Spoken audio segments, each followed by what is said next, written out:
옛날 조선시대 숙종 임금 제위 시절 전라도 남원골이라는 작은 마을에 박돌쇠라는 40이 넘은 노총각 머슴이 살고 있었습니다.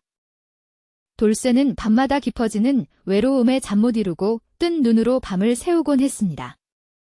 내 나이 이제 40이 넘었으니 이 늙어 죽도록 여자 손 한번 못 잡아보고 가는 건가? 에휴, 이 돌쇠 팔자야.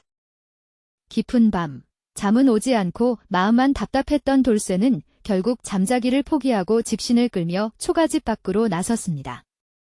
발길 닿는 대로 어두컴컴한 산길을 정처 없이 걸었습니다.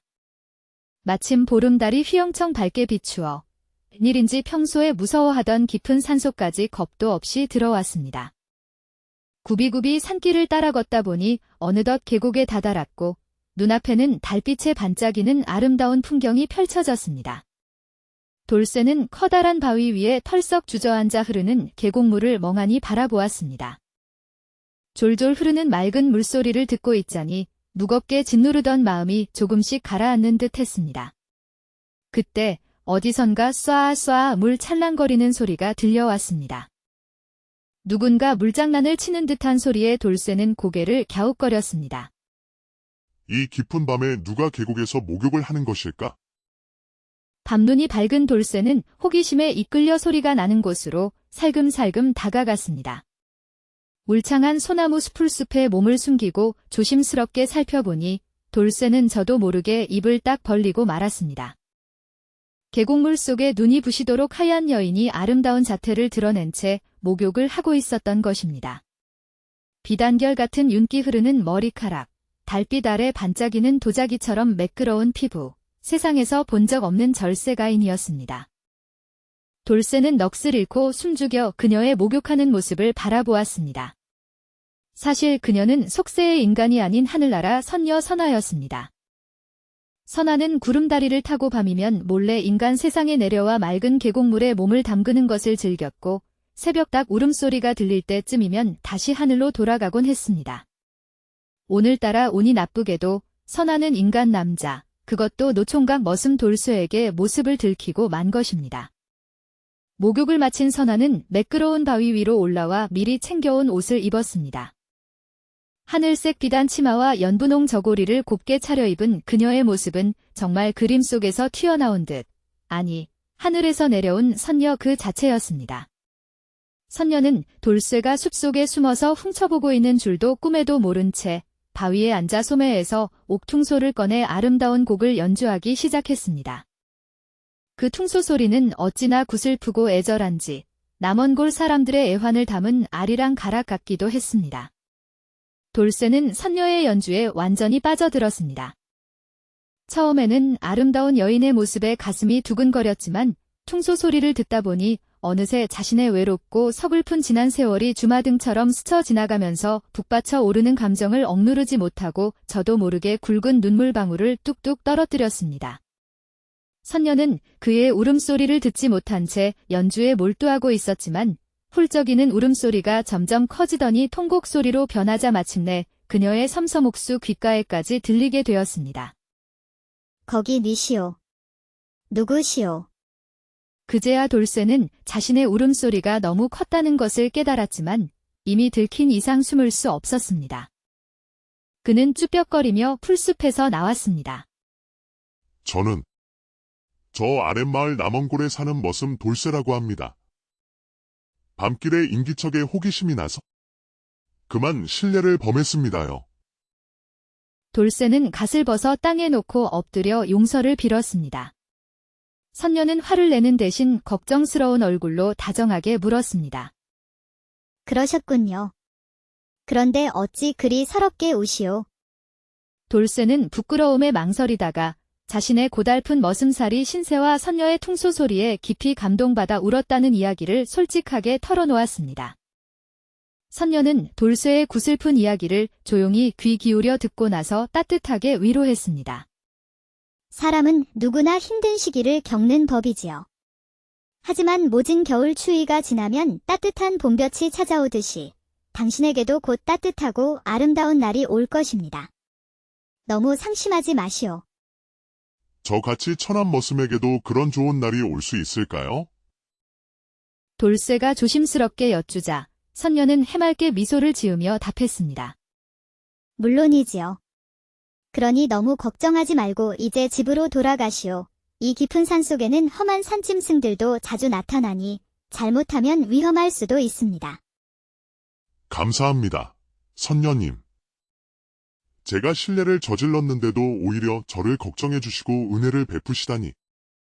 선녀님의 고마움을 평생 잊지 않겠습니다. 돌쇠는 선녀가 자신의 신분을 숨겼음에도 불구하고 그녀를 하늘에서 내려온 선녀라고 굳게 믿었습니다.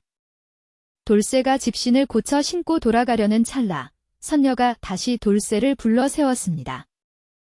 잠시만 기다려보시오. 그대에게 드릴 것이 있습니다. 선녀는 품속에서 금빛으로 빛나는 작은 방울 하나를 꺼내 돌쇠에게 건네주었습니다. 얼떨결에 금방울을 받아든 돌쇠는 고마움에 어쩔 줄 몰라 하며 머리를 조아려 감사의 인사를 전했습니다. 어찌 이리 귀한 물건을 저 같은 천한 머슴에게 주시는 겁니까? 저는 선녀님께 아무것도 드릴 것이 없는데. 우리 인연으로 드리는 것이니 부디 부담 갖지 마시오. 이 금방울은 세상에 둘도 없는 신비한 보물로 병든 사람의 병을 낫게 하고 애군을 막아주는 효험이 있다고 하니 부디 좋은 일에 쓰도록 하시오. 아니, 이렇게 귀한 것을. 정말 감사합니다. 선녀님.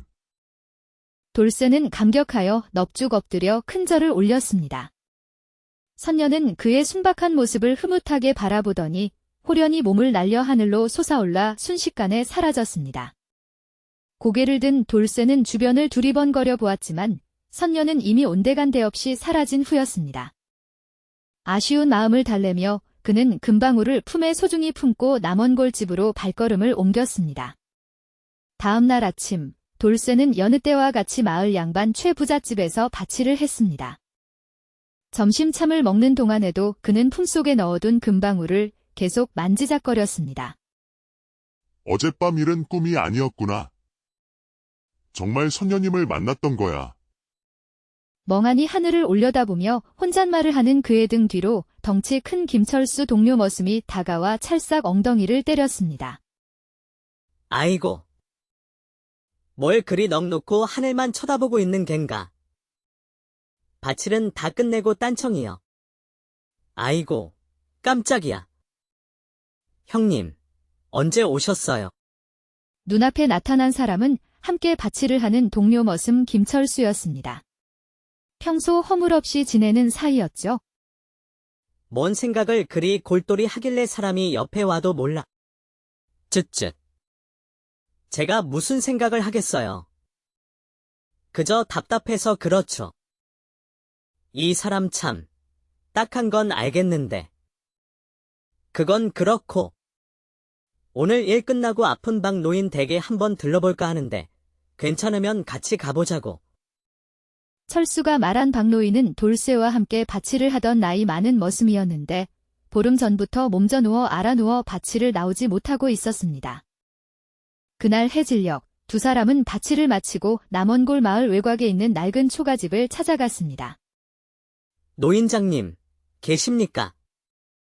돌쇠 왔습니다요.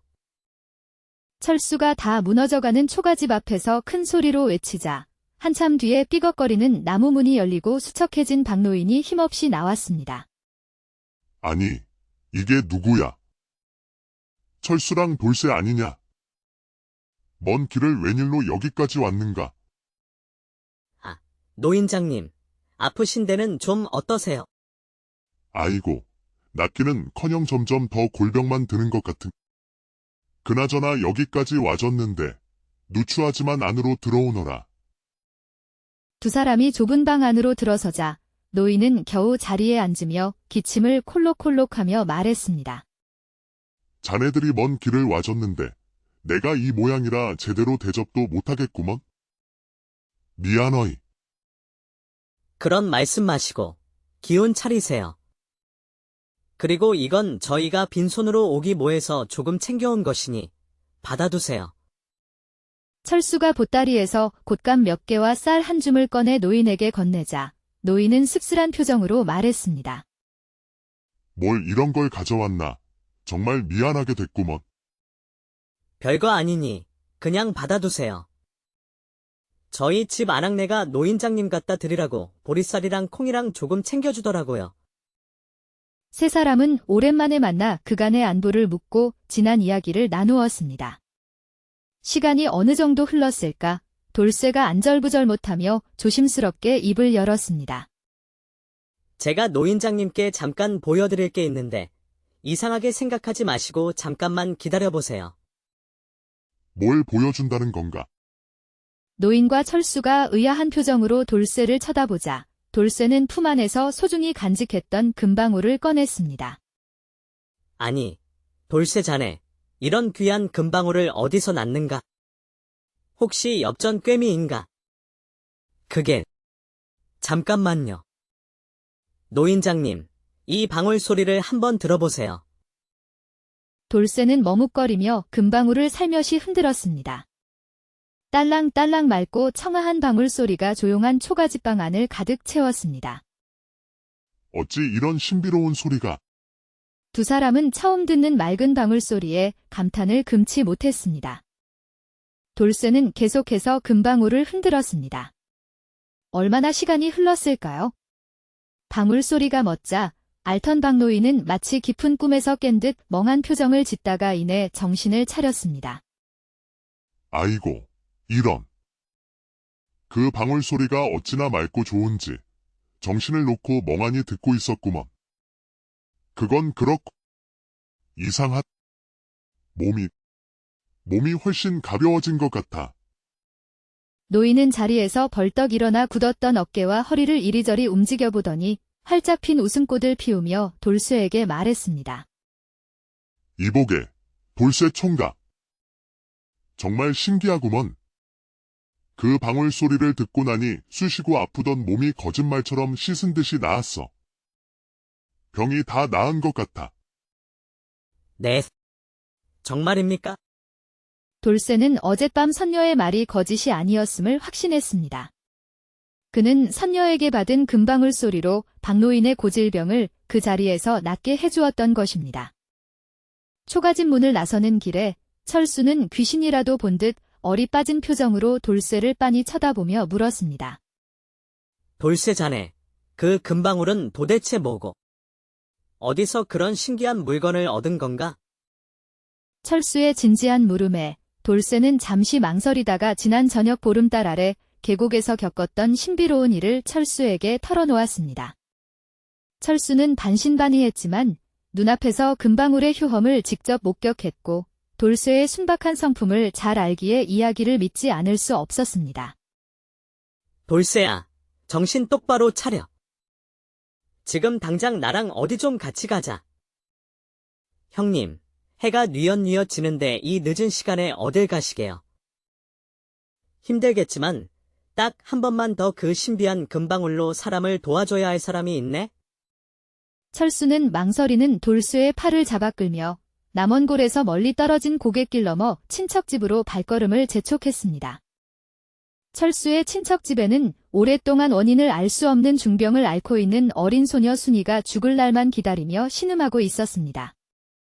창백한 낯빛으로 고통스러워하는 소녀 순이의 가엾은 모습을 본 돌쇠는 안타까운 마음에 선녀에게 받은 금방울을 흔들어 소녀의 병도 기적처럼 치료해 주었습니다. 그날 이후로 금방울 도깨비, 아니 금방울 돌쇠에 대한 소문은 삽시간에 남원고를 넘어 전라도 고을 전체에 파다하게 퍼져나갔습니다.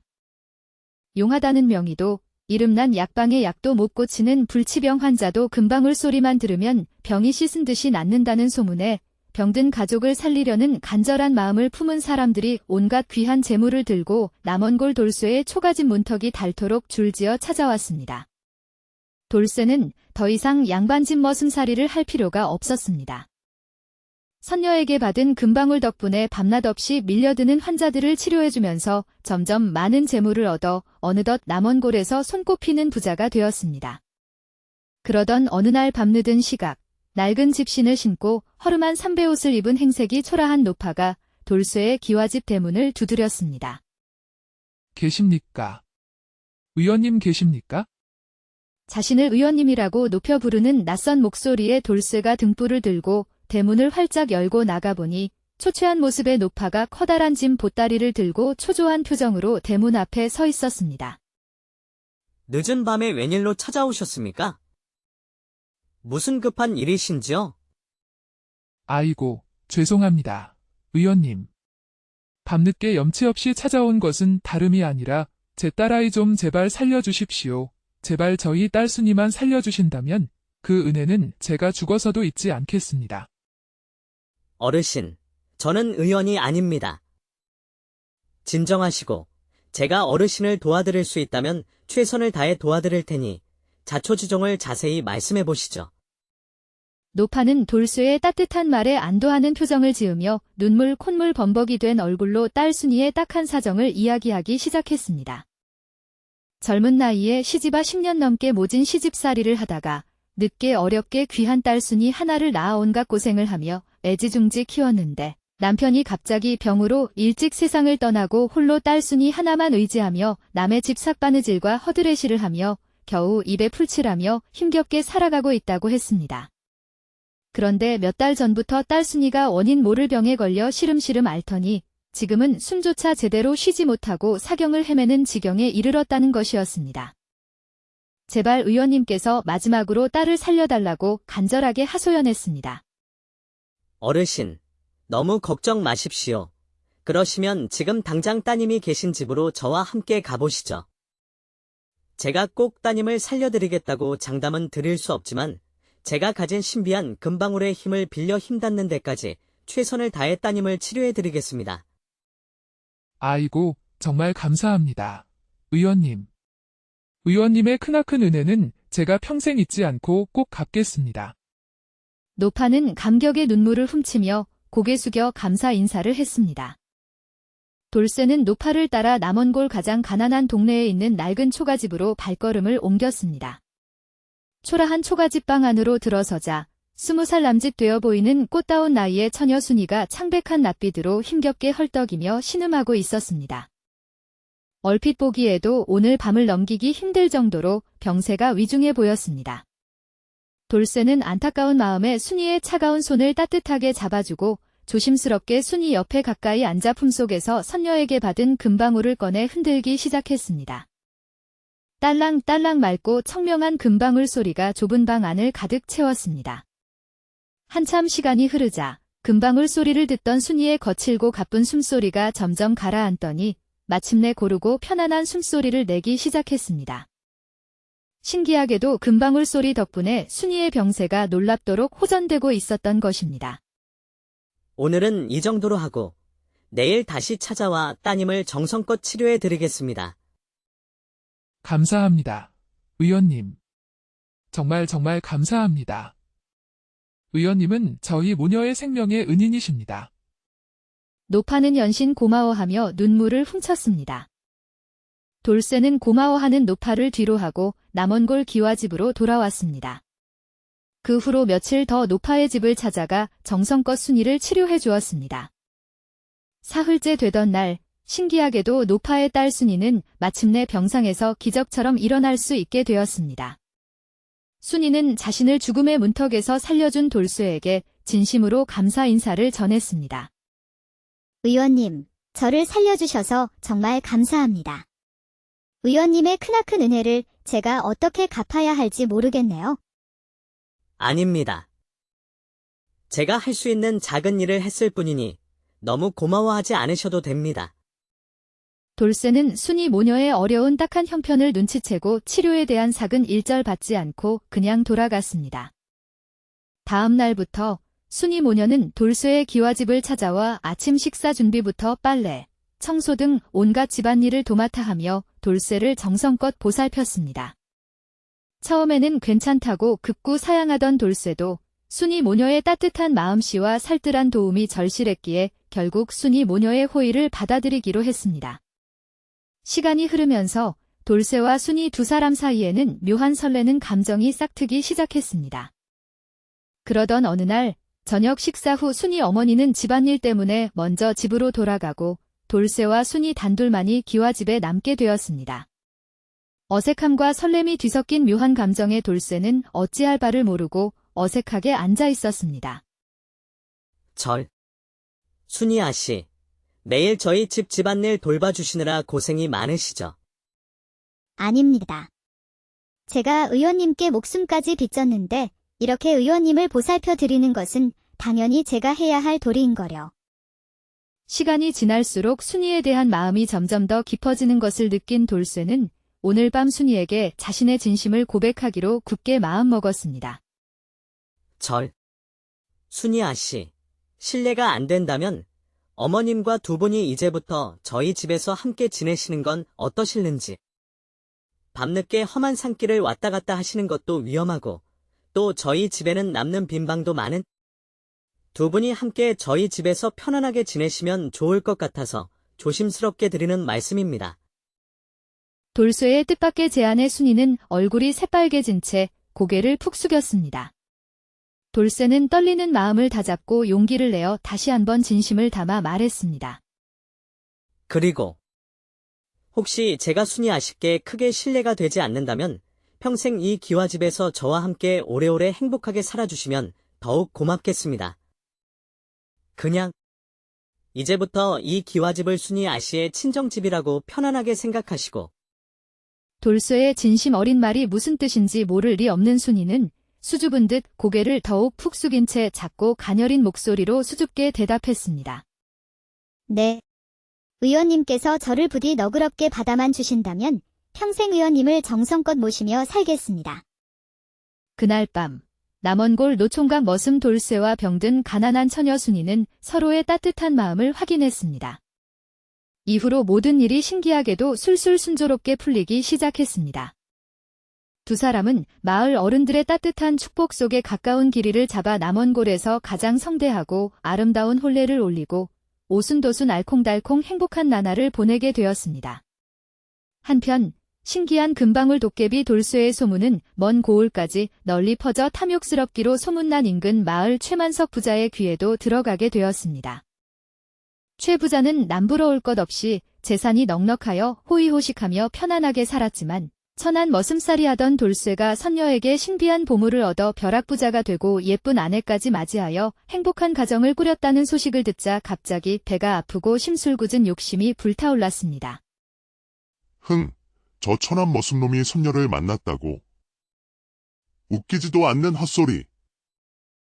나도 선녀를 만나서 저놈보다 훨씬 더 귀한 보물을 받아 더 큰 부자가 되어야겠다. 늦은 밤, 최 부자는 하인들도 없이 탐욕스러운 눈을 번뜩이며 홀로 돌쇠가 선녀를 만났다는 깊은 밤 계곡이 있는 지리산 자락을 무작정 헤매기 시작했습니다. 아이고, 힘들어 죽겠네? 빌어먹을 선녀인지 산신령인지 아무리 찾아봐도 개미 새끼 한 마리 그림자도 안 보이는구먼. 도대체 저 돌쇠놈은 선녀를 어디서 만났다는 거야? 거기 선녀 양반. 혹시 이 근처에 숨어 있으면 얼굴 좀 제발 보여주시오. 내가 선녀님께 맛있는 술과 고기 한 상 크게 대접할 테니. 최 부자는 지쳐서 숨을 헐떡이며 아무도 없는 텅 빈 깊은 산속에서 목청껏 소리쳤지만 메아리만 산허리를 울릴 뿐 돌아오는 대답은 싸늘한 침묵뿐이었습니다. 해가 동쪽 하늘 가득 붉게 떠오를 때까지 밤새도록 허탕만 친 최 부자는 파김치가 되어 욕심만 더욱 커진 채 빈손으로 남원골 집으로 돌아갔습니다. 최 부자의 어리석고 탐욕스러운 짓은 그 후로도 밤마다 몇 날 며칠 동안 계속되었고 결국 남원골 마을 사람들에게 들키게 되었습니다. 마을 사람들은 재물 욕심에 눈이 먼 어리석은 최 부자를 손가락질하며 비웃었습니다. 쯧쯧, 최 부자 영감탱이 정신이 제대로 박혔나? 아니, 저렇게 재산이라면 남들이 평생 만져보지도 못할 만큼 산더미처럼 가득 쌓아놓고 호강하며 편안하게 살고 있으면서 도대체 얼마나 더 많은 재물을 가지려고 저렇게 밤마다 미친 사람처럼 욕심을 부려대는 거야? 저러다 분명 하늘에서 무서운 천벌을 크게 받지? 쯧쯧, 욕심도 정도껏 부려야지. 남원골 마을 사람들이 최 부자를 비웃고 흉보는 소문이 온 고을에 파다하게 퍼져나가고 있을 때 고을에서 꽤 많고 영악하기로 소문난 기생매향이 우연히 이 우스꽝스러운 소문을 전해 듣고 기가 막힌 황당한 꾀를 재빨리 생각해냈습니다. 기생매향은 그날 저녁 화려한 색색깔 비단 당의와 치마를 곱게 차려입고 얼굴에는 진한 분칠과 연지곤지를 붉게 찍은 후 최 부자가 밤마다 선녀를 찾아 헤매는 지리산 자락계곡으로 살금살금 올라갔습니다. 최 부자가 분명히 나타날 시간에 맞춰 계곡 바위 위에 가뿐하게 걸터앉아 준비해온 옥퉁소를 입에 대고 구슬픈 가락을 애절하게 연주하기 시작했습니다. 기생매향은 어려서부터 가야금은 물론 퉁소 연주까지 능숙하게 익혀 한 번 연주를 시작하면 웬만한 남자들의 마음을 단숨에 사로잡아 정신을 혼미하게 만드는 놀라운 재주가 있었습니다. 캄캄한 산속을 선녀를 찾아 밤늦도록 헤매다 지쳐 돌아가려던 최 부자의 예민한 귀에 맑고 청아한 퉁소 소리가 잔잔하게 들려오자 최 부자는 두 눈을 크게 부릅뜨며 온몸을 부르르 떨며 크게 놀라며 속으로 기뻐했습니다. 옳거니. 드디어 내가 그토록 찾아 헤매던 선녀인지 산신령인지 아는 신비로운 여인을 드디어 만날 수 있겠구나. 이번에는 반드시 저 요망한 선녀에게 세상에서 가장 귀하고 값비싼 보물을 듬뿍 얻어내고야 말겠다. 최 부자는 숨을 헐떡이며 정신없이 퉁소 소리가 나는 계곡 숲속으로 미친 듯이 달려갔습니다. 과연 숲속 계곡 바위 위에는 달빛 아래 눈이 부시도록 아름다운 색색깔 비단 옷을 곱게 차려입은 아리따운 여인이 홀로 앉아 구슬픈 퉁소를 연주하고 있었습니다. 기생매향은 탐욕스러운 최 부자가 자신이 숨어있는 곳 바로 코앞까지 어슬렁어슬렁 다가온 것을 이미 눈치채고 있었지만 짐짓 모르는 척 시치미를 떼고 태연하게 퉁소 연주에만 열중하고 있었습니다. 최 부자가 두 손을 공손하게 비비며 떨리는 목소리로 조심스럽게 그녀 바로 앞에 다가서자 기생매향은 그제야 일부러 퉁소 연주를 멈추고 새침한 표정으로 최 부자를 빤히 쳐다보며 차가운 목소리로 물었습니다. 미시오. 밤이 깊었는데 이 깊은 산속까지 무슨 일로 홀로 찾아오셨습니까? 기생매향이 짐짓 시치미를 떼고 모르는 척 차가운 목소리로 묻자 최 부자는 허둥지둥 굽실거리며 혼잣말처럼 얼버무렸습니다. 그것이. 선녀님의 퉁소 소리가 하도 구성지고 애절하여 저도 제 정신을 잃고 홀린 듯 저도 모르게 이곳 깊은 산속까지 넋놓고 찾아오게 되었습니다요.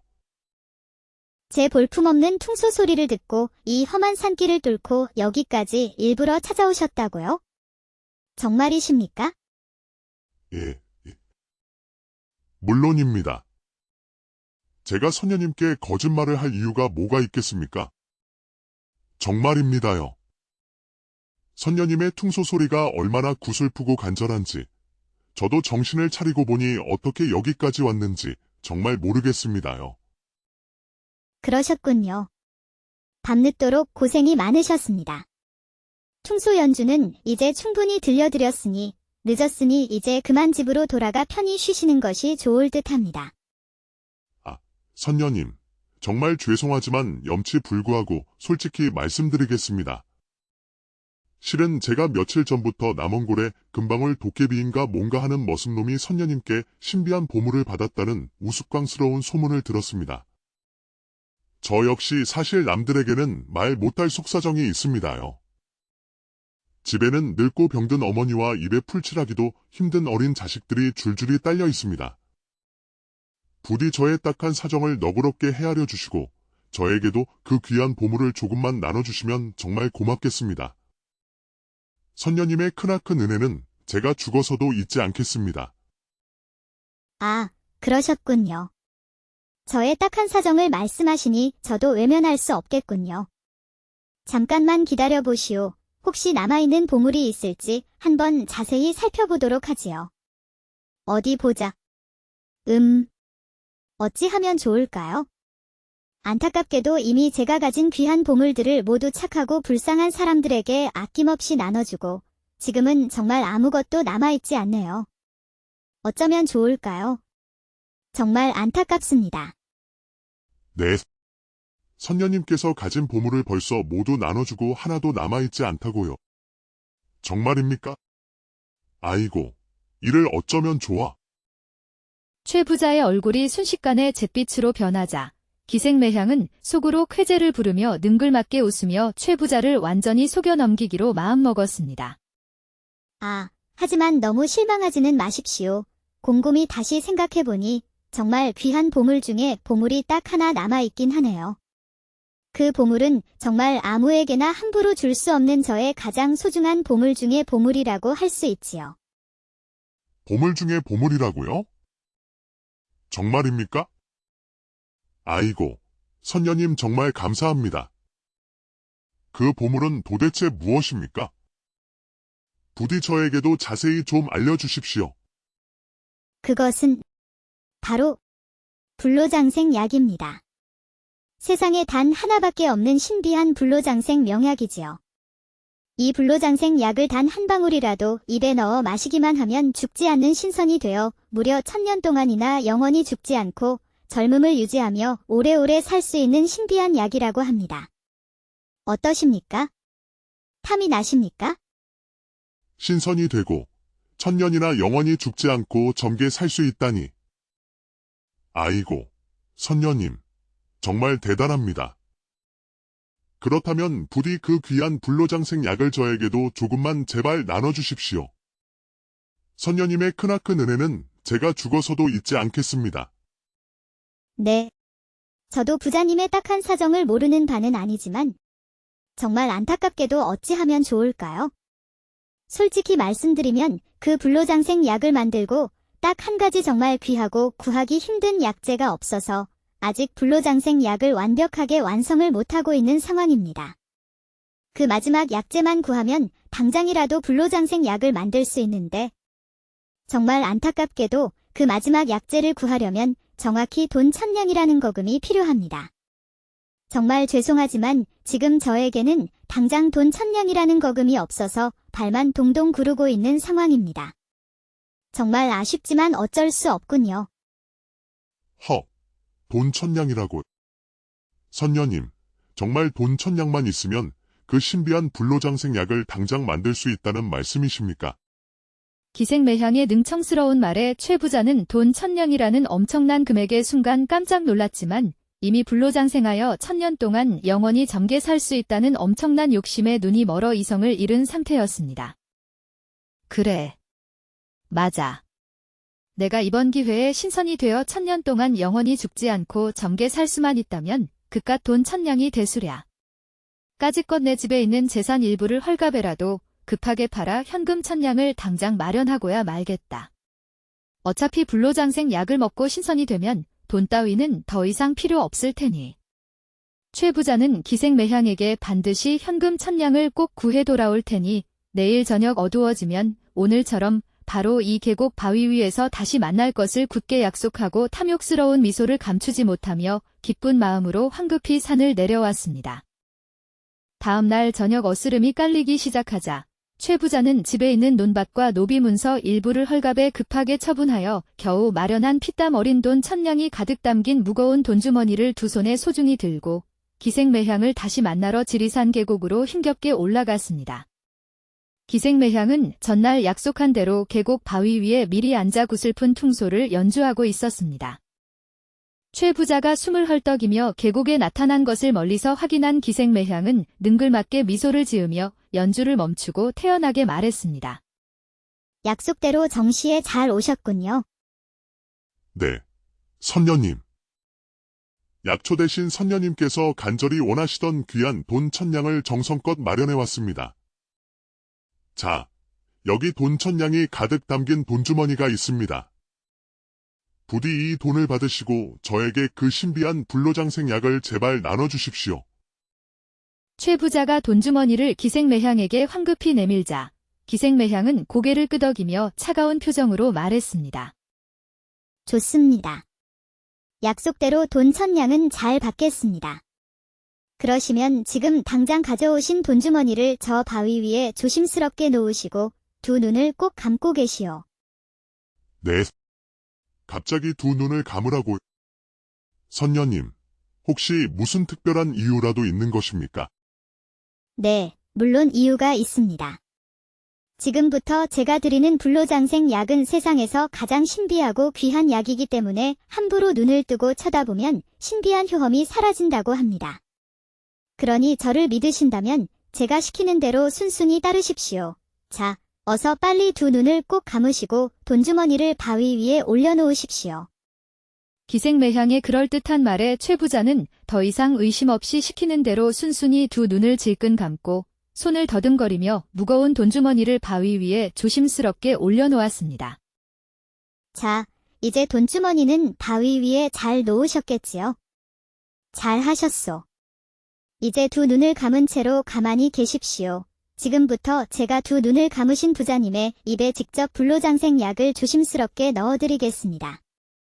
자, 이제 이것을 받으시오. 기생매향은 미리 준비해온 싸구려 탁주 한 병을 최 부자의 두툼한 손에 억지로 쥐어주었습니다. 영문도 모른 채 최 부자는 기생이 건네준 술병을 두 손으로 공손히 품에 소중히 안았습니다. 자, 이제 제가 당부드리는 말씀을 부디 명심하십시오.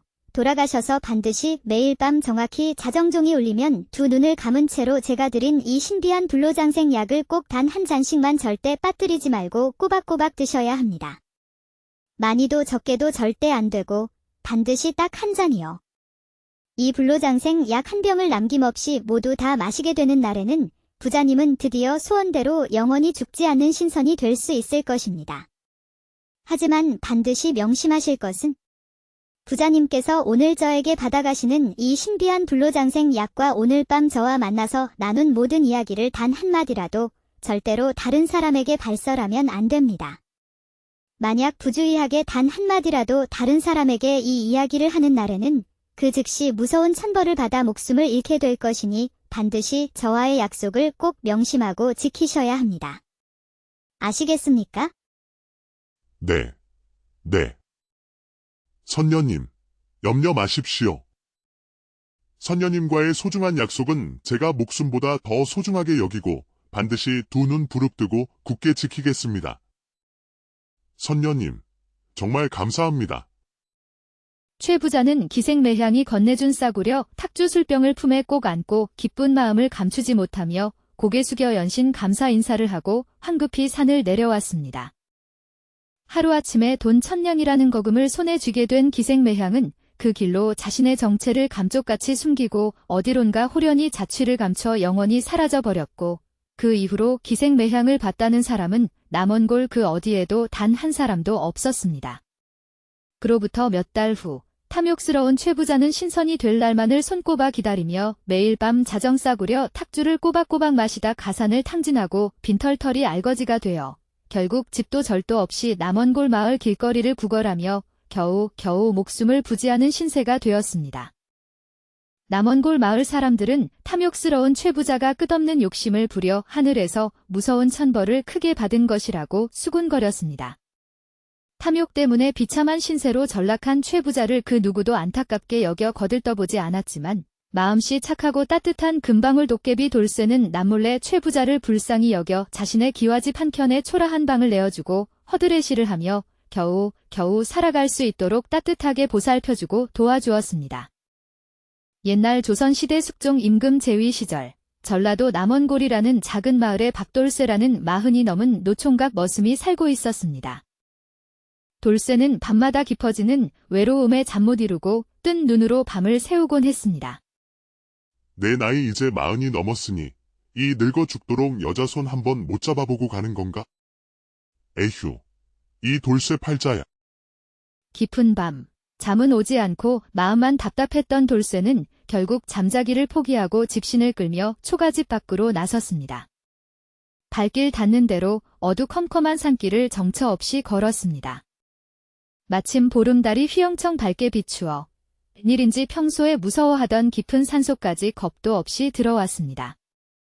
굽이굽이 산길을 따라 걷다 보니 어느덧 계곡에 다다랐고 눈앞에는 달빛에 반짝이는 아름다운 풍경이 펼쳐졌습니다. 돌쇠는 커다란 바위 위에 털썩 주저앉아 흐르는 계곡물을 멍하니 바라보았습니다. 졸졸 흐르는 맑은 물소리를 듣고 있자니 무겁게 짓누르던 마음이 조금씩 가라앉는 듯 했습니다. 그때 어디선가 쏴 물 찰랑거리는 소리가 들려왔습니다. 누군가 물장난을 치는 듯한 소리에 돌쇠는 고개를 갸웃거렸습니다. 이 깊은 밤에 누가 계곡에서 목욕을 하는 것일까? 밤눈이 밝은 돌쇠는 호기심에 이끌려 소리가 나는 곳으로 살금살금 다가갔습니다. 울창한 소나무 스풀숲에 몸을 숨기고 조심스럽게 살펴보니 돌쇠는 저도 모르게 입을 딱 벌리고 말았습니다. 계곡물 속에 눈이 부시도록 하얀 여인이 아름다운 자태를 드러낸 채 목욕을 하고 있었던 것입니다. 비단결 같은 윤기 흐르는 머리카락, 달빛 아래 반짝이는 도자기처럼 매끄러운 피부, 세상에서 본 적 없는 절세가인이었습니다. 돌쇠는 넋을 잃고 숨죽여 그녀의 목욕하는 모습을 바라보았습니다. 사실 그녀는 속세의 인간이 아닌 하늘나라 선녀 선아였습니다. 선아는 구름다리를 타고 밤이면 몰래 인간 세상에 내려와 맑은 계곡물에 몸을 담그는 것을 즐겼고 새벽닭 울음소리가 들릴 때쯤이면 다시 하늘로 돌아가곤 했습니다. 오늘따라 운이 나쁘게도 선아는 인간 남자, 그것도 노총각 머슴 돌쇠에게 모습을 들키고 만 것입니다. 목욕을 마친 선아는 매끄러운 바위 위로 올라와 미리 챙겨온 옷을 입었습니다. 하늘색 비단 치마와 연분홍 저고리를 곱게 차려입은 그녀의 모습은 정말 그림 속에서 튀어나온 듯, 아니, 하늘에서 내려온 선녀 그 자체였습니다. 선녀는 돌쇠가 숲속에 숨어서 훔쳐보고 있는 줄도 꿈에도 모른 채 바위에 앉아 소매에서 옥퉁소를 꺼내 아름다운 곡을 연주하기 시작했습니다. 그 퉁소 소리는 어찌나 구슬프고 애절한지 남원골 사람들의 애환을 담은 아리랑 가락 같기도 했습니다. 돌쇠는 선녀의 연주에 완전히 빠져들었습니다. 처음에는 아름다운 여인의 모습에 가슴이 두근거렸지만 퉁소 소리를 듣다 보니 어느새 자신의 외롭고 서글픈 지난 세월이 주마등처럼 스쳐 지나가면서 북받쳐 오르는 감정을 억누르지 못하고 저도 모르게 굵은 눈물방울을 뚝뚝 떨어뜨렸습니다. 선녀는 그의 울음소리를 듣지 못한 채 연주에 몰두하고 있었지만 훌쩍이는 울음소리가 점점 커지더니 통곡소리로 변하자 마침내 그녀의 섬섬옥수 귓가에까지 들리게 되었습니다. 거기 뉘시오. 누구시오? 그제야 돌쇠는 자신의 울음소리가 너무 컸다는 것을 깨달았지만 이미 들킨 이상 숨을 수 없었습니다. 그는 쭈뼛거리며 풀숲에서 나왔습니다. 저는 저 아랫마을 남원골에 사는 머슴 돌쇠라고 합니다. 밤길에 인기척에 호기심이 나서 그만 실례를 범했습니다요. 돌쇠는 갓을 벗어 땅에 놓고 엎드려 용서를 빌었습니다. 선녀는 화를 내는 대신 걱정스러운 얼굴로 다정하게 물었습니다. 그러셨군요. 그런데 어찌 그리 서럽게 우시오? 돌쇠는 부끄러움에 망설이다가 자신의 고달픈 머슴살이 신세와 선녀의 퉁소 소리에 깊이 감동받아 울었다는 이야기를 솔직하게 털어놓았습니다. 선녀는 돌쇠의 구슬픈 이야기를 조용히 귀 기울여 듣고 나서 따뜻하게 위로했습니다. 사람은 누구나 힘든 시기를 겪는 법이지요. 하지만 모진 겨울 추위가 지나면 따뜻한 봄볕이 찾아오듯이 당신에게도 곧 따뜻하고 아름다운 날이 올 것입니다. 너무 상심하지 마시오. 저같이 천한 머슴에게도 그런 좋은 날이 올 수 있을까요? 돌쇠가 조심스럽게 여쭈자 선녀는 해맑게 미소를 지으며 답했습니다. 물론이지요. 그러니 너무 걱정하지 말고 이제 집으로 돌아가시오. 이 깊은 산속에는 험한 산짐승들도 자주 나타나니 잘못하면 위험할 수도 있습니다. 감사합니다, 선녀님. 제가 실례를 저질렀는데도 오히려 저를 걱정해 주시고 은혜를 베푸시다니. 선녀님의 고마움을 평생 잊지 않겠습니다. 돌쇠는 선녀가 자신의 신분을 숨겼음에도 불구하고 그녀를 하늘에서 내려온 선녀라고 굳게 믿었습니다. 돌쇠가 집신을 고쳐 신고 돌아가려는 찰나 선녀가 다시 돌쇠를 불러 세웠습니다. 잠시만 기다려보시오. 그대에게 드릴 것이 있습니다. 선녀는 품속에서 금빛으로 빛나는 작은 방울 하나를 꺼내 돌쇠에게 건네주었습니다. 얼떨결에 금방울을 받아든 돌쇠는 고마움에 어쩔 줄 몰라 하며 머리를 조아려 감사의 인사를 전했습니다. 어찌 이리 귀한 물건을 저 같은 천한 머슴에게 주시는 겁니까? 저는 선녀님께 아무것도 드릴 것이 없는데. 우리 인연으로 드리는 것이니 부디 부담 갖지 마시오. 이 금방울은 세상에 둘도 없는 신비한 보물로 병든 사람의 병을 낫게 하고 애군을 막아주는 효험이 있다고 하니 부디 좋은 일에 쓰도록 하시오. 아니, 이렇게 귀한 것을. 정말 감사합니다, 선녀님. 돌쇠는 감격하여 넙죽 엎드려 큰 절을 올렸습니다. 선녀는 그의 순박한 모습을 흐뭇하게 바라보더니 호련히 몸을 날려 하늘로 솟아올라 순식간에 사라졌습니다. 고개를 든 돌쇠는 주변을 두리번거려 보았지만 선녀는 이미 온데간데 없이 사라진 후였습니다. 아쉬운 마음을 달래며 그는 금방울을 품에 소중히 품고 남원골집으로 발걸음을 옮겼습니다. 다음 날 아침, 돌쇠는 여느 때와 같이 마을 양반 최 부잣집에서 바치를 했습니다. 점심참을 먹는 동안에도 그는 품속에 넣어둔 금방울을 계속 만지작거렸습니다. 어젯밤 일은 꿈이 아니었구나. 정말 선녀님을 만났던 거야. 멍하니 하늘을 올려다보며 혼잣말을 하는 그의 등 뒤로 덩치 큰 김철수 동료 머슴이 다가와 찰싹 엉덩이를 때렸습니다. 아이고. 뭘 그리 넋놓고 하늘만 쳐다보고 있는 겐가. 밭일은 다 끝내고 딴청이여. 아이고, 깜짝이야. 형님, 언제 오셨어요? 눈앞에 나타난 사람은 함께 바치를 하는 동료 머슴 김철수였습니다. 평소 허물없이 지내는 사이였죠. 뭔 생각을 그리 골똘히 하길래 사람이 옆에 와도 몰라. 쯧쯧. 제가 무슨 생각을 하겠어요. 그저 답답해서 그렇죠. 이 사람 참, 딱한 건 알겠는데. 그건 그렇고. 오늘 일 끝나고 아픈 방 노인 댁에 한번 들러볼까 하는데, 괜찮으면 같이 가보자고. 철수가 말한 박노인은 돌쇠와 함께 바치를 하던 나이 많은 머슴이었는데 보름 전부터 몸져 누워 알아 누워 바치를 나오지 못하고 있었습니다.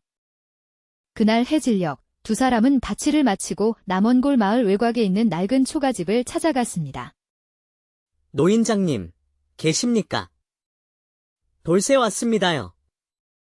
철수가 다 무너져가는 초가집 앞에서 큰 소리로 외치자 한참 뒤에 삐걱거리는 나무 문이 열리고 수척해진 박노인이 힘없이 나왔습니다. 아니, 이게 누구야? 철수랑 돌쇠 아니냐? 먼 길을 웬일로 여기까지 왔는가? 아, 노인장님, 아프신 데는 좀 어떠세요? 아이고, 낫기는 커녕 점점 더 골병만 드는 것 같은. 그나저나 여기까지 와줬는데 누추하지만 안으로 들어오너라. 두 사람이 좁은 방 안으로 들어서자 노인은 겨우 자리에 앉으며 기침을 콜록콜록하며 말했습니다. 자네들이 먼 길을 와줬는데 내가 이 모양이라 제대로 대접도 못하겠구먼. 미안어이. 그런 말씀 마시고 기운 차리세요. 그리고 이건 저희가 빈손으로 오기 뭐해서 조금 챙겨온 것이니 받아두세요. 철수가 보따리에서 곶감 몇 개와 쌀 한 줌을 꺼내 노인에게 건네자 노인은 씁쓸한 표정으로 말했습니다. 뭘 이런 걸 가져왔나. 정말 미안하게 됐구먼. 별거 아니니 그냥 받아두세요. 저희 집 아낙네가 노인장님 갖다 드리라고 보리쌀이랑 콩이랑 조금 챙겨주더라고요. 세 사람은 오랜만에 만나 그간의 안부를 묻고 지난 이야기를 나누었습니다. 시간이 어느 정도 흘렀을까 돌쇠가 안절부절 못하며 조심스럽게 입을 열었습니다. 제가 노인장님께 잠깐 보여드릴 게 있는데 이상하게 생각하지 마시고 잠깐만 기다려보세요. 뭘 보여준다는 건가? 노인과 철수가 의아한 표정으로 돌쇠를 쳐다보자 돌쇠는 품 안에서 소중히 간직했던 금방울을 꺼냈습니다.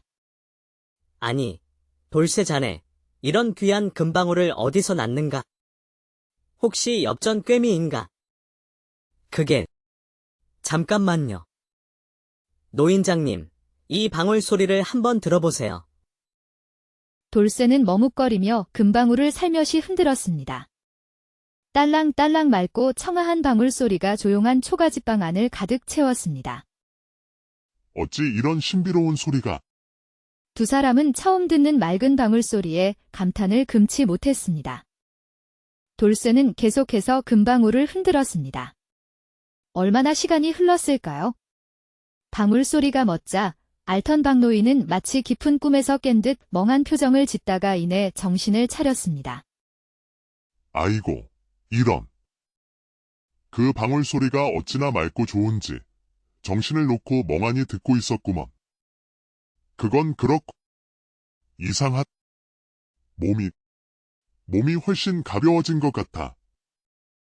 노인은 자리에서 벌떡 일어나 굳었던 어깨와 허리를 이리저리 움직여 보더니 활짝 핀 웃음꽃을 피우며 돌쇠에게 말했습니다. 이보게, 돌쇠 총각. 정말 신기하구먼. 그 방울 소리를 듣고 나니 쑤시고 아프던 몸이 거짓말처럼 씻은 듯이 나았어. 병이 다 나은 것 같아. 네. 정말입니까? 돌쇠는 어젯밤 선녀의 말이 거짓이 아니었음을 확신했습니다. 그는 선녀에게 받은 금방울 소리로 박노인의 고질병을 그 자리에서 낫게 해주었던 것입니다. 초가집 문을 나서는 길에 철수는 귀신이라도 본 듯 얼이 빠진 표정으로 돌쇠를 빤히 쳐다보며 물었습니다. 돌쇠 자네, 그 금방울은 도대체 뭐고? 어디서 그런 신기한 물건을 얻은 건가? 철수의 진지한 물음에 돌쇠는 잠시 망설이다가 지난 저녁 보름달 아래 계곡에서 겪었던 신비로운 일을 철수에게 털어놓았습니다. 철수는 반신반의했지만 눈앞에서 금방울의 효험을 직접 목격했고 돌쇠의 순박한 성품을 잘 알기에 이야기를 믿지 않을 수 없었습니다. 돌쇠야, 정신 똑바로 차려. 지금 당장 나랑 어디 좀 같이 가자. 형님, 해가 뉘엿뉘엿 지는데 이 늦은 시간에 어딜 가시게요? 힘들겠지만 딱 한 번만 더 그 신비한 금방울로 사람을 도와줘야 할 사람이 있네? 철수는 망설이는 돌쇠의 팔을 잡아 끌며 남원골에서 멀리 떨어진 고갯길 넘어 친척집으로 발걸음을 재촉했습니다. 철수의 친척집에는 오랫동안 원인을 알 수 없는 중병을 앓고 있는 어린 소녀 순이가 죽을 날만 기다리며 신음하고 있었습니다. 창백한 낯빛으로 고통스러워하는 소녀 순이의 가엾은 모습을 본 돌쇠는 안타까운 마음에 선녀에게 받은 금방울을 흔들어 소녀의 병도 기적처럼 치료해 주었습니다. 그날 이후로 금방울 도깨비, 아니 금방울 돌쇠에 대한 소문은 삽시간에 남원고를 넘어 전라도 고을 전체에 파다하게 퍼져나갔습니다. 용하다는 명의도 이름난 약방의 약도 못 고치는 불치병 환자도 금방울 소리만 들으면 병이 씻은 듯이 낫는다는 소문에 병든 가족을 살리려는 간절한 마음을 품은 사람들이 온갖 귀한 재물을 들고 남원골 돌쇠의 초가집 문턱이 닳도록 줄지어 찾아왔습니다. 돌쇠는 더 이상 양반집 머슴살이를 할 필요가 없었습니다. 선녀에게 받은 금방울 덕분에 밤낮 없이 밀려드는 환자들을 치료해주면서 점점 많은 재물을 얻어 어느덧 남원골에서 손꼽히는 부자가 되었습니다. 그러던 어느 날 밤늦은 시각, 낡은 집신을 신고 허름한 삼배옷을 입은 행색이 초라한 노파가 돌쇠의 기와집 대문을 두드렸습니다. 계십니까? 의원님 계십니까? 자신을 의원님이라고 높여 부르는 낯선 목소리에 돌쇠가 등불을 들고 대문을 활짝 열고 나가보니 초췌한 모습의 노파가 커다란 짐 보따리를 들고 초조한 표정으로 대문 앞에 서 있었습니다. 늦은 밤에 웬일로 찾아오셨습니까? 무슨 급한 일이신지요? 아이고, 죄송합니다. 의원님. 밤늦게 염치 없이 찾아온 것은 다름이 아니라 제 딸아이 좀 제발 살려주십시오. 제발 저희 딸순이만 살려주신다면 그 은혜는 제가 죽어서도 잊지 않겠습니다. 어르신, 저는 의원이 아닙니다. 진정하시고 제가 어르신을 도와드릴 수 있다면 최선을 다해 도와드릴 테니 자초지종을 자세히 말씀해 보시죠. 노파는 돌쇠의 따뜻한 말에 안도하는 표정을 지으며 눈물 콧물 범벅이 된 얼굴로 딸순이의 딱한 사정을 이야기하기 시작했습니다. 젊은 나이에 시집아 10년 넘게 모진 시집살이를 하다가 늦게 어렵게 귀한 딸순이 하나를 낳아 온갖 고생을 하며 애지중지 키웠는데 남편이 갑자기 병으로 일찍 세상을 떠나고 홀로 딸순이 하나만 의지하며 남의 집 삭바느질과 허드레시를 하며 겨우 입에 풀칠하며 힘겹게 살아가고 있다고 했습니다. 그런데 몇 달 전부터 딸순이가 원인 모를 병에 걸려 시름시름 앓더니 지금은 숨조차 제대로 쉬지 못하고 사경을 헤매는 지경에 이르렀다는 것이었습니다. 제발 의원님께서 마지막으로 딸을 살려달라고 간절하게 하소연했습니다. 어르신, 너무 걱정 마십시오. 그러시면 지금 당장 따님이 계신 집으로 저와 함께 가보시죠. 제가 꼭 따님을 살려드리겠다고 장담은 드릴 수 없지만 제가 가진 신비한 금방울의 힘을 빌려 힘닿는 데까지 최선을 다해 따님을 치료해드리겠습니다. 아이고, 정말 감사합니다. 의원님. 의원님의 크나큰 은혜는 제가 평생 잊지 않고 꼭 갚겠습니다. 노파는 감격의 눈물을 훔치며 고개 숙여 감사 인사를 했습니다. 돌쇠는 노파를 따라 남원골 가장 가난한 동네에 있는 낡은 초가집으로 발걸음을 옮겼습니다. 초라한 초가집 방 안으로 들어서자 20살 남짓 되어 보이는 꽃다운 나이의 처녀 순이가 창백한 낯빛으로 힘겹게 헐떡이며 신음하고 있었습니다. 얼핏 보기에도 오늘 밤을 넘기기 힘들 정도로 병세가 위중해 보였습니다. 돌쇠는 안타까운 마음에 순이의 차가운 손을 따뜻하게 잡아주고 조심스럽게 순이 옆에 가까이 앉아 품속에서 선녀에게 받은 금방울을 꺼내 흔들기 시작했습니다. 딸랑딸랑 맑고 청명한 금방울 소리가 좁은 방 안을 가득 채웠습니다. 한참 시간이 흐르자 금방울 소리를 듣던 순이의 거칠고 가쁜 숨소리가 점점 가라앉더니 마침내 고르고 편안한 숨소리를 내기 시작했습니다. 신기하게도 금방울 소리 덕분에 순이의 병세가 놀랍도록 호전되고 있었던 것입니다. 오늘은 이 정도로 하고 내일 다시 찾아와 따님을 정성껏 치료해 드리겠습니다. 감사합니다. 의원님. 정말 감사합니다. 의원님은 저희 모녀의 생명의 은인이십니다. 노파는 연신 고마워하며 눈물을 훔쳤습니다. 돌쇠는 고마워하는 노파를 뒤로하고 남원골 기와집으로 돌아왔습니다. 그 후로 며칠 더 노파의 집을 찾아가 정성껏 순이를 치료해 주었습니다. 사흘째 되던 날, 신기하게도 노파의 딸 순이는 마침내 병상에서 기적처럼 일어날 수 있게 되었습니다. 순이는 자신을 죽음의 문턱에서 살려준 돌쇠에게 진심으로 감사 인사를 전했습니다. 의원님, 저를 살려주셔서 정말 감사합니다. 의원님의 크나큰 은혜를 제가 어떻게 갚아야 할지 모르겠네요. 아닙니다. 제가 할 수 있는 작은 일을 했을 뿐이니 너무 고마워하지 않으셔도 됩니다. 돌쇠는 순이 모녀의 어려운 딱한 형편을 눈치채고 치료에 대한 삭은 일절 받지 않고 그냥 돌아갔습니다. 다음 날부터 순이 모녀는 돌쇠의 기와집을 찾아와 아침 식사 준비부터 빨래, 청소 등 온갖 집안일을 도맡아 하며 돌쇠를 정성껏 보살폈습니다. 처음에는 괜찮다고 극구 사양하던 돌쇠도 순이 모녀의 따뜻한 마음씨와 살뜰한 도움이 절실했기에 결국 순이 모녀의 호의를 받아들이기로 했습니다. 시간이 흐르면서 돌쇠와 순이 두 사람 사이에는 묘한 설레는 감정이 싹트기 시작했습니다. 그러던 어느 날 저녁 식사 후 순이 어머니는 집안일 때문에 먼저 집으로 돌아가고 돌쇠와 순이 단둘만이 기와집에 남게 되었습니다. 어색함과 설렘이 뒤섞인 묘한 감정의 돌쇠는 어찌할 바를 모르고 어색하게 앉아 있었습니다. 순이 아씨, 매일 저희 집 집안일 돌봐주시느라 고생이 많으시죠? 아닙니다. 제가 의원님께 목숨까지 빚졌는데 이렇게 의원님을 보살펴 드리는 것은 당연히 제가 해야 할 도리인거려. 시간이 지날수록 순이에 대한 마음이 점점 더 깊어지는 것을 느낀 돌쇠는 오늘 밤 순이에게 자신의 진심을 고백하기로 굳게 마음먹었습니다. 순이 아씨, 실례가 안 된다면 어머님과 두 분이 이제부터 저희 집에서 함께 지내시는 건 어떠실는지. 밤늦게 험한 산길을 왔다 갔다 하시는 것도 위험하고 또 저희 집에는 남는 빈방도 많은 두 분이 함께 저희 집에서 편안하게 지내시면 좋을 것 같아서 조심스럽게 드리는 말씀입니다. 돌쇠의 뜻밖의 제안에 순이는 얼굴이 새빨개진 채 고개를 푹 숙였습니다. 돌쇠는 떨리는 마음을 다잡고 용기를 내어 다시 한번 진심을 담아 말했습니다.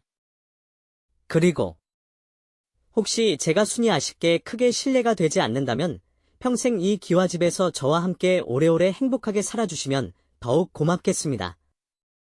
그냥 이제부터 이 기와집을 순이 아씨의 친정집이라고 편안하게 생각하시고. 돌쇠의 진심 어린 말이 무슨 뜻인지 모를 리 없는 순이는 수줍은 듯 고개를 더욱 푹 숙인 채 작고 가녀린 목소리로 수줍게 대답했습니다. 네. 의원님께서 저를 부디 너그럽게 받아만 주신다면 평생 의원님을 정성껏 모시며 살겠습니다. 그날 밤 남원골 노총각 머슴 돌쇠와 병든 가난한 처녀 순이는 서로의 따뜻한 마음을 확인했습니다. 이후로 모든 일이 신기하게도 술술 순조롭게 풀리기 시작했습니다. 두 사람은 마을 어른들의 따뜻한 축복 속에 가까운 길이를 잡아 남원골에서 가장 성대하고 아름다운 혼례를 올리고 오순도순 알콩달콩 행복한 나날을 보내게 되었습니다.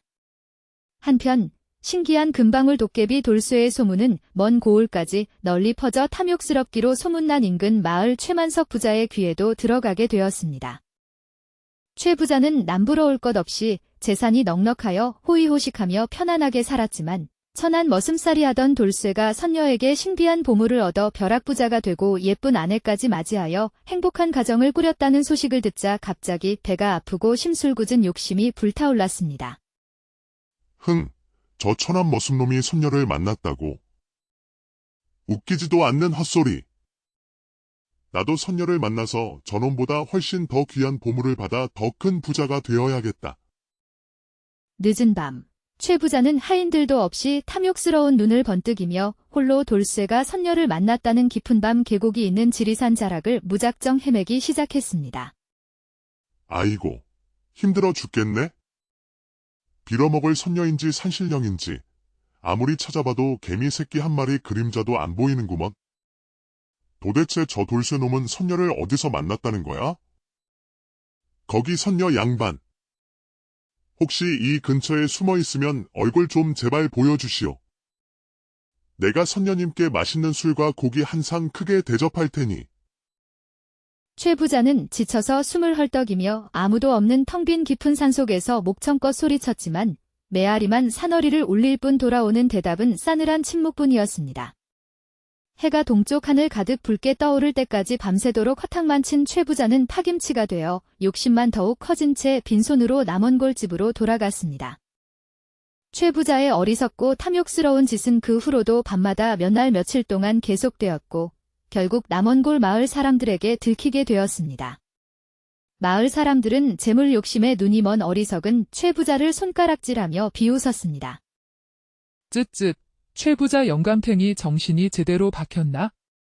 아니, 저렇게 재산이라면 남들이 평생 만져보지도 못할 만큼 산더미처럼 가득 쌓아놓고 호강하며 편안하게 살고 있으면서 도대체 얼마나 더 많은 재물을 가지려고 저렇게 밤마다 미친 사람처럼 욕심을 부려대는 거야?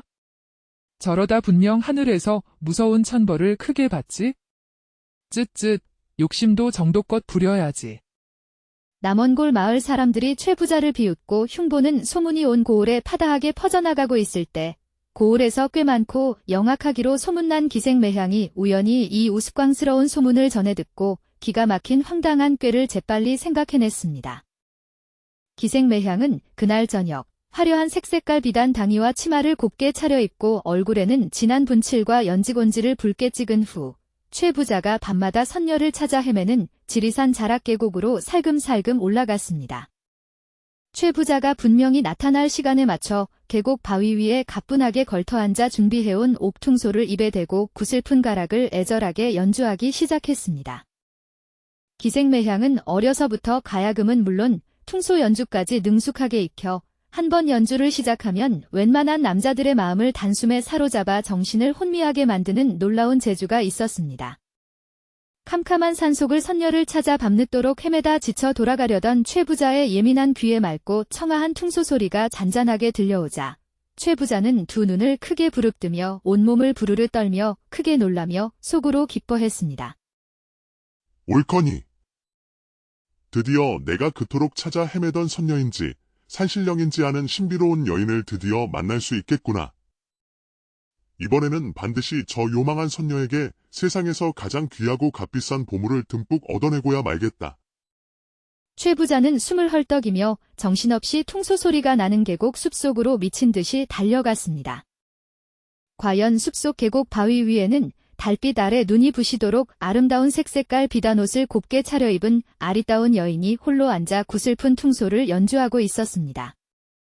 기생매향은 탐욕스러운 최 부자가 자신이 숨어있는 곳 바로 코앞까지 어슬렁어슬렁 다가온 것을 이미 눈치채고 있었지만 짐짓 모르는 척 시치미를 떼고 태연하게 퉁소 연주에만 열중하고 있었습니다. 최 부자가 두 손을 공손하게 비비며 떨리는 목소리로 조심스럽게 그녀 바로 앞에 다가서자 기생매향은 그제야 일부러 퉁소 연주를 멈추고 새침한 표정으로 최 부자를 빤히 쳐다보며 차가운 목소리로 물었습니다. 미시오. 밤이 깊었는데 이 깊은 산속까지 무슨 일로 홀로 찾아오셨습니까? 기생매향이 짐짓 시치미를 떼고 모르는 척 차가운 목소리로 묻자 최 부자는 허둥지둥 굽실거리며 혼잣말처럼 얼버무렸습니다. 그것이. 선녀님의 퉁소 소리가 하도 구성지고 애절하여 저도 제 정신을 잃고 홀린 듯 저도 모르게 이곳 깊은 산속까지 넋놓고 찾아오게 되었습니다요. 제 볼품없는 퉁소 소리를 듣고 이 험한 산길을 뚫고 여기까지 일부러 찾아오셨다고요? 정말이십니까? 예. 물론입니다. 제가 선녀님께 거짓말을 할 이유가 뭐가 있겠습니까? 정말입니다요. 선녀님의 퉁소 소리가 얼마나 구슬프고 간절한지 저도 정신을 차리고 보니 어떻게 여기까지 왔는지 정말 모르겠습니다요. 그러셨군요. 밤늦도록 고생이 많으셨습니다. 퉁소 연주는 이제 충분히 들려드렸으니 늦었으니 이제 그만 집으로 돌아가 편히 쉬시는 것이 좋을 듯합니다. 선녀님, 정말 죄송하지만 염치 불구하고 솔직히 말씀드리겠습니다. 실은 제가 며칠 전부터 남원골에 금방울 도깨비인가 뭔가 하는 머슴놈이 선녀님께 신비한 보물을 받았다는 우스꽝스러운 소문을 들었습니다. 저 역시 사실 남들에게는 말 못할 속사정이 있습니다요. 집에는 늙고 병든 어머니와 입에 풀칠하기도 힘든 어린 자식들이 줄줄이 딸려 있습니다. 부디 저의 딱한 사정을 너그럽게 헤아려 주시고 저에게도 그 귀한 보물을 조금만 나눠주시면 정말 고맙겠습니다. 선녀님의 크나큰 은혜는 제가 죽어서도 잊지 않겠습니다. 아, 그러셨군요. 저의 딱한 사정을 말씀하시니 저도 외면할 수 없겠군요. 잠깐만 기다려보시오. 혹시 남아있는 보물이 있을지 한번 자세히 살펴보도록 하지요. 어디 보자. 어찌하면 좋을까요? 안타깝게도 이미 제가 가진 귀한 보물들을 모두 착하고 불쌍한 사람들에게 아낌없이 나눠주고 지금은 정말 아무것도 남아있지 않네요. 어쩌면 좋을까요? 정말 안타깝습니다. 네. 선녀님께서 가진 보물을 벌써 모두 나눠주고 하나도 남아있지 않다고요. 정말입니까? 아이고, 이를 어쩌면 좋아. 최 부자의 얼굴이 순식간에 잿빛으로 변하자 기생매향은 속으로 쾌재를 부르며 능글맞게 웃으며 최 부자를 완전히 속여 넘기기로 마음먹었습니다. 아, 하지만 너무 실망하지는 마십시오. 곰곰이 다시 생각해보니 정말 귀한 보물 중에 보물이 딱 하나 남아있긴 하네요. 그 보물은 정말 아무에게나 함부로 줄 수 없는 저의 가장 소중한 보물 중에 보물이라고 할 수 있지요. 보물 중에 보물이라고요? 정말입니까? 아이고, 선녀님 정말 감사합니다. 그 보물은 도대체 무엇입니까? 부디 저에게도 자세히 좀 알려주십시오. 그것은 바로 불로장생 약입니다. 세상에 단 하나밖에 없는 신비한 불로장생 명약이지요. 이 불로장생 약을 단 한 방울이라도 입에 넣어 마시기만 하면 죽지 않는 신선이 되어 무려 1000년 동안이나 영원히 죽지 않고 젊음을 유지하며 오래오래 살 수 있는 신비한 약이라고 합니다. 어떠십니까? 탐이 나십니까? 신선이 되고 1000년이나 영원히 죽지 않고 젊게 살 수 있다니. 아이고, 선녀님, 정말 대단합니다. 그렇다면 부디 그 귀한 불로장생 약을 저에게도 조금만 제발 나눠주십시오. 선녀님의 크나큰 은혜는 제가 죽어서도 잊지 않겠습니다. 네. 저도 부자님의 딱한 사정을 모르는 바는 아니지만 정말 안타깝게도 어찌하면 좋을까요? 솔직히 말씀드리면 그 불로장생 약을 만들고 딱 한 가지 정말 귀하고 구하기 힘든 약재가 없어서 아직 불로장생 약을 완벽하게 완성을 못하고 있는 상황입니다. 그 마지막 약재만 구하면 당장이라도 불로장생 약을 만들 수 있는데 정말 안타깝게도 그 마지막 약재를 구하려면 정확히 돈 1000냥이라는 거금이 필요합니다. 정말 죄송하지만 지금 저에게는 당장 돈 1000냥이라는 거금이 없어서 발만 동동 구르고 있는 상황입니다. 정말 아쉽지만 어쩔 수 없군요. 돈 1000냥이라고. 선녀님, 정말 돈 1000냥만 있으면 그 신비한 불로장생 약을 당장 만들 수 있다는 말씀이십니까? 기생매향의 능청스러운 말에 최 부자는 돈 1000냥이라는 엄청난 금액에 순간 깜짝 놀랐지만 이미 불로장생하여 1000년 동안 영원히 잠겨 살 수 있다는 엄청난 욕심에 눈이 멀어 이성을 잃은 상태였습니다. 그래. 맞아. 내가 이번 기회에 신선이 되어 1000년 동안 영원히 죽지 않고 잠겨 살 수만 있다면 그깟 돈 1000냥이 대수랴. 까짓것 내 집에 있는 재산 일부를 헐값에라도 급하게 팔아 현금 1000냥을 당장 마련하고야 말겠다. 어차피 불로장생 약을 먹고 신선이 되면 돈 따위는 더 이상 필요 없을 테니. 최 부자는 기생매향에게 반드시 현금 1000냥을 꼭 구해 돌아올 테니 내일 저녁 어두워지면 오늘처럼 바로 이 계곡 바위 위에서 다시 만날 것을 굳게 약속하고 탐욕스러운 미소를 감추지 못하며 기쁜 마음으로 황급히 산을 내려왔습니다. 다음 날 저녁 어스름이 깔리기 시작하자 최 부자는 집에 있는 논밭과 노비 문서 일부를 헐값에 급하게 처분하여 겨우 마련한 피땀 어린 돈 1000냥이 가득 담긴 무거운 돈주머니를 두 손에 소중히 들고 기생매향을 다시 만나러 지리산 계곡으로 힘겹게 올라갔습니다. 기생매향은 전날 약속한 대로 계곡 바위 위에 미리 앉아 구슬픈 퉁소를 연주하고 있었습니다. 최 부자가 숨을 헐떡이며 계곡에 나타난 것을 멀리서 확인한 기생매향은 능글맞게 미소를 지으며 연주를 멈추고 태연하게 말했습니다. 약속대로 정시에 잘 오셨군요. 네. 선녀님. 약초 대신 선녀님께서 간절히 원하시던 귀한 돈 1000냥을 정성껏 마련해왔습니다. 자, 여기 돈 1000냥이 가득 담긴 돈주머니가 있습니다. 부디 이 돈을 받으시고 저에게 그 신비한 불로장생 약을 제발 나눠주십시오. 최 부자가 돈주머니를 기생매향에게 황급히 내밀자 기생매향은 고개를 끄덕이며 차가운 표정으로 말했습니다. 좋습니다. 약속대로 돈 1000냥은 잘 받겠습니다. 그러시면 지금 당장 가져오신 돈주머니를 저 바위 위에 조심스럽게 놓으시고 두 눈을 꼭 감고 계시오. 네. 갑자기 두 눈을 감으라고. 선녀님, 혹시 무슨 특별한 이유라도 있는 것입니까? 네, 물론 이유가 있습니다. 지금부터 제가 드리는 불로장생 약은 세상에서 가장 신비하고 귀한 약이기 때문에 함부로 눈을 뜨고 쳐다보면 신비한 효험이 사라진다고 합니다. 그러니 저를 믿으신다면 제가 시키는 대로 순순히 따르십시오. 자, 어서 빨리 두 눈을 꼭 감으시고 돈주머니를 바위 위에 올려놓으십시오. 기생매향의 그럴듯한 말에 최 부자는 더 이상 의심 없이 시키는 대로 순순히 두 눈을 질끈 감고 손을 더듬거리며 무거운 돈주머니를 바위 위에 조심스럽게 올려놓았습니다. 자, 이제 돈주머니는 바위 위에 잘 놓으셨겠지요? 잘 하셨소. 이제 두 눈을 감은 채로 가만히 계십시오. 지금부터 제가 두 눈을 감으신 부자님의 입에 직접 불로장생 약을 조심스럽게 넣어드리겠습니다. 자, 이제 이것을 받으시오. 기생매향은 미리 준비해온 싸구려 탁주 한 병을 최 부자의 두툼한 손에 억지로 쥐어주었습니다. 영문도 모른 채 최 부자는 기생이 건네준 술병을 두 손으로 공손히 품에 소중히 안았습니다. 자, 이제 제가 당부드리는 말씀을 부디 명심하십시오. 돌아가셔서 반드시 매일 밤 정확히 자정종이 울리면 두 눈을 감은 채로 제가 드린 이 신비한 불로장생 약을 꼭 단 한 잔씩만 절대 빠뜨리지 말고 꼬박꼬박 드셔야 합니다. 많이도 적게도 절대 안 되고 반드시 딱 한 잔이요. 이 불로장생 약 한 병을 남김없이 모두 다 마시게 되는 날에는 부자님은 드디어 소원대로 영원히 죽지 않는 신선이 될 수 있을 것입니다.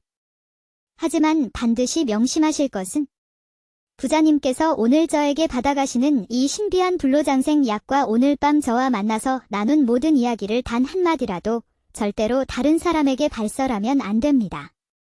만약 부주의하게 단 한마디라도 다른 사람에게 이 이야기를 하는 날에는 그 즉시 무서운 천벌을 받아 목숨을 잃게 될 것이니 반드시 저와의 약속을 꼭 명심하고 지키셔야 합니다. 아시겠습니까? 네. 네. 선녀님, 염려 마십시오. 선녀님과의 소중한 약속은 제가 목숨